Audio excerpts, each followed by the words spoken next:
tous et bienvenue dans mes petits papiers. Je suis Judith, je suis démonstratrice Stampin' Up dans le nord de la France. Et la carte que je vous propose de réaliser aujourd'hui, c'est cette carte avec un petit message surprise sur le côté. Stampin' Up a actuellement un lot de poinçons qui vous permet de faire ça, avec une image plus grande, un calage parfait. Je voulais juste vous montrer que vous pouvez aussi avoir un résultat similaire avec du matériel somme toute assez basique. Voilà, donc si cette vidéo vous plaît, n'oubliez pas de me mettre un petit pouce en l'air et puis éventuellement de vous abonner si vous voulez voir d'autres vidéos de la chaîne. J'en ai plus de 250 maintenant. Et puis sans plus attendre, on se lance dans la réalisation de cette carte. Pour la version que nous allons réaliser ensemble, on va en faire une sur le thème d'Halloween. Une fois n'est pas coutume, c'est rare que je fasse ce thème-là. Il vous faudra une base de cartes classique, un matage en fait, qui mesure un demi-centimètre de moins que la carte. Donc celui-ci mesure 10 cm sur 14,35. Et puis il vous faudra aussi un papier blanc. Sur mon prototype, j'ai mis un papier cartonné blanc que j'ai décoré. Et j'ai choisi aussi un papier de série design aux mêmes dimensions. Donc cette fois-ci, encore un demi-centimètre de moins que la carte ici. Donc ça mesure 9,5 sur 13,85. Il vous faudra aussi un cercle. Alors j'ai découpé un cercle festonné de préférence avec le lot de poinçons pyramide de cercle. J'ai pris le plus grand des cercles festonnés et il vous faudra aussi le plus petit des cercles classiques que je vais sortir comme ça, c'est prêt. On va d'abord coller, alors pour ma part, coller le papier de série design directement sur la carte parce que ça nous permettra de travailler avec les deux d'un coup. Hop.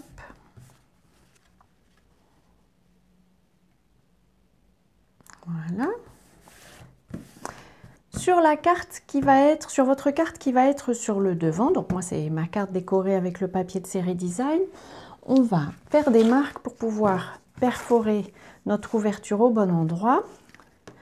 On va faire une marque à, je triche sur mes notes, 2,5 cm depuis le haut, à peu près ici. On la fait très légère parce qu'on voudra la gommer après, évidemment. Et puis, à peu près à ce niveau-ci, on fait une marque à 1,5 cm. C'est l'endroit où on va placer notre poinçon arrondi.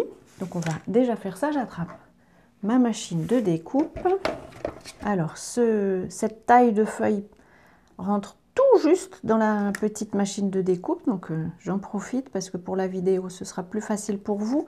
Je place mon cercle. Il faut que le haut de mon cercle soit plus ou moins, en tout cas à cette hauteur-ci. Et la droite de mon cercle doit être à peu près à ce niveau-ci. On n'est pas au millimètre près. Ce sont des dimensions indicatives. Donc, c'est pas très grave si je décale un peu. Je fais deux passages parce que pour mon cas, je dois passer au travers de deux épaisseurs et c'est bon. Une fois que cette partie est terminée, je vais pouvoir gommer les traces, les éventuelles traces de crayon qui resteraient encore. Voilà. Je vais placer tous mes éléments les uns au-dessus des autres, comme ils vont devoir être à la fin. Ça va m'aider à décider où sera mon cercle festonné. Alors justement, le cercle festonné, je m'en suis fait dans un papier brouillon. Et puis je l'ai plié en deux dans un sens et en deux dans un autre, juste pour savoir où est le centre. Et en fait, il me sert de gabarit. Je vais utiliser une petite mousse. Je les superpose et comme ça, je vais pouvoir faire la perforation au centre de mon cercle festonné. Comme je vous disais, je place toutes les cartes comme elles vont devoir être. Ce cercle festonné, je le glisse entre la première carte et la deuxième. Et je vais le placer de manière à ce que il faut qu'on ne voit pas ma perforation. Il faut qu'on soit au bord sur le dessus et tout au bord ici sur le côté aussi. Ça me permettra de placer le plus possible d'illustrations. Hop, voilà, je suis bien positionnée. Je garde le cercle festonné à sa place. Hop, j'enlève le dessus. Toujours en le maintenant, j'ai besoin de repérer à quel endroit je vais perforer la deuxième épaisseur. Et donc sans les bouger, hop, je fais ma petite perforation au même endroit. Je vais maintenant pouvoir placer une petite attache parisienne. Ça, c'est une ancienne qu'on avait chez Stampin' Up, mais n'importe quelle attache parisienne. Si possible, pas trop grosse. Ça fonctionnera. Et maintenant, je vais replacer le dessus. Je maintiens bien fermement avec mes doigts deux côtés sur lesquels ne sont pas le cercle. Et puis, en fait, je vais marquer à nouveau très légèrement 4 cercles. J'imagine plus ou moins quand ce cercle-ci est arrivé à l'horizontale. Et normalement, si j'ai bien fait mes mesures, on devrait réussir à en caser 4. Tout à fait. Alors, ça n'est pas très grave si ce n'est pas exactement au millimètre près à 4 endroits, puisque on en a une idée seulement approximative quand on tourne la manivelle. Je vais mettre mes petites illustrations. Elles viennent du set de tampons Banderoles Enjouées. Alors là, j'ai choisi un thème un peu Halloween, mais vous pourriez en faire une autour de Noël. Il y a aussi tout ce qu'il faut, de l'automne. Enfin, vous avez largement de quoi faire. Et ce sont justement des petites images. Ce n'est pas très grave si elles sont un peu plus larges. Si vous regardez sur mon prototype, on a justement les petits gâteaux ici qui sont plus grands.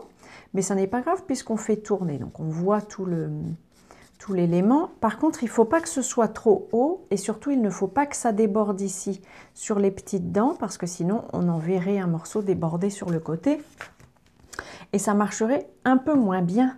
Ça serait moins rigolo. Autre élément, pour ne pas se tromper, quand vous tamponnez, alors on n'est pas obligé de le laisser sur la carte, hein, on peut l'enlever. Je vais juste mettre mon attache parisienne à nouveau dans le trou pour ne pas la perdre sur ma table. Par contre, pensez bien au fait qu'il faut que votre illustration ait la tête en haut quand le cercle est à cet endroit-là. Donc, mon système, c'est juste de tourner, de tamponner en tournant mon illustration pour être certaine de la tamponner dans le bon sens et de ne pas avoir une citrouille avec la tête en bas. Je vais perforer justement une citrouille rigolote et puis je vais lui faire des yeux noir,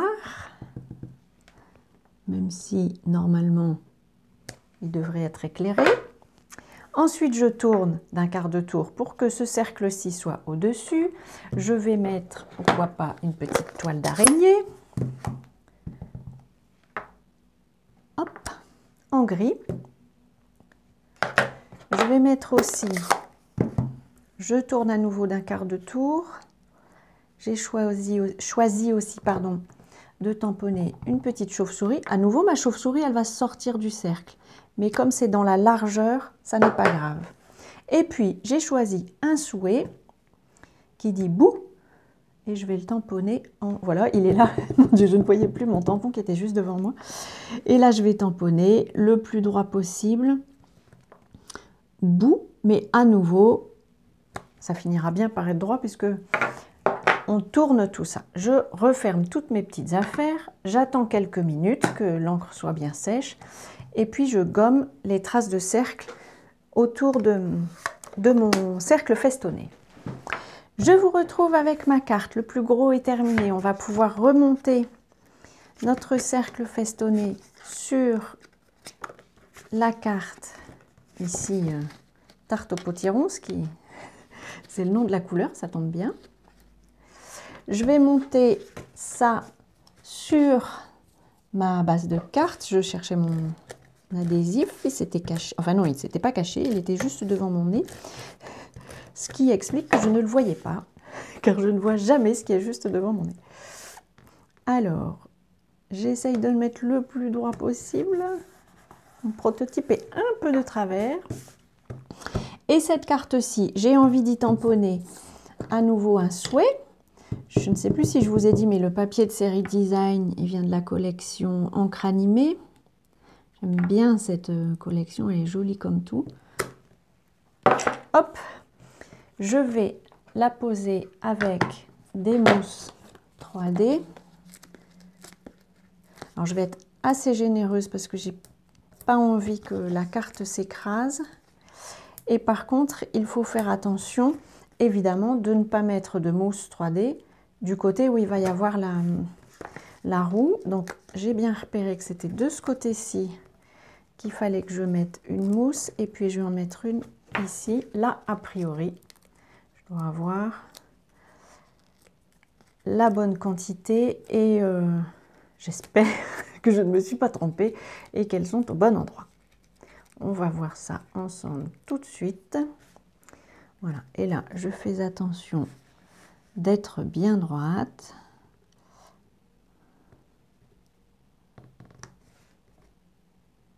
Ça me va. Oh, je vous cogne. Voilà.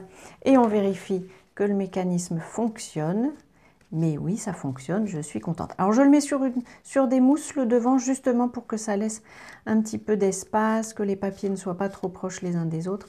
Ça vous laisse la place pour manœuvrer la carte. Voilà, notre carte avec son petit effet spécial est terminée. Je vous représente les articles que nous avons utilisés. Si cette vidéo vous a plu, n'oubliez pas le petit pouce en l'air. Et puis, si vous voulez en voir une des 250 autres, eh bien, abonnez-vous, j'en publie 2 fois par semaine. Voilà, avant justement notre prochaine vidéo, je vous souhaite de passer de belles journées créatives. Et bien entendu, comme toujours, je vous embrasse.